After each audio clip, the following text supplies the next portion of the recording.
দিন কয়েক ধরে স্কিনের অবস্থা খুবই খারাপ, মানে কিছুই যেন স্কিনে শ্যুট করছে না। আর এমন বাজে অবস্থা যে ক্রিমটা আমি রেগুলার বাজারে যেতে ঘরে থাকতে ব্যবহার করি সেইটাতেও যেন মুখটা জ্বালাপোড়া করছে।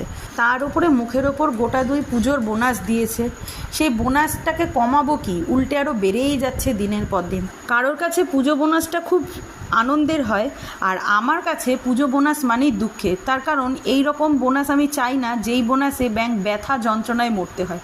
সত্যিই তাই, পুজো বলুন, বিয়েবাড়ি বলুন, মানে যখনই কোনো একটা অকেশান আসবে ঠিক সেই সময়তেই এই বোনাসগুলো চলে আসে। আগে দুঃখ হতো, এখন আর দুঃখও হয় না, শোকতাপও হয় না। ওই ঠিক গন্ডারের গায়ের চামড়ার মতন অবস্থা হয়ে গেছে, মানে সয়ে গেছে আর কি। যাই হোক, এই লুকটা আমি অষ্টমীর রাতের বেলাতে করব, কারণ সারাদিন লুচি টুচি খাওয়ার পরে না খুব একটা এনার্জি থাকবে না। তো এই রকমই একটা লুক ক্রিয়েট করার ইচ্ছে আছে। কেমন লাগলো অবশ্যই জানাবেন। দেখা হচ্ছে নেক্সট শর্টে। তো আজকের জন্য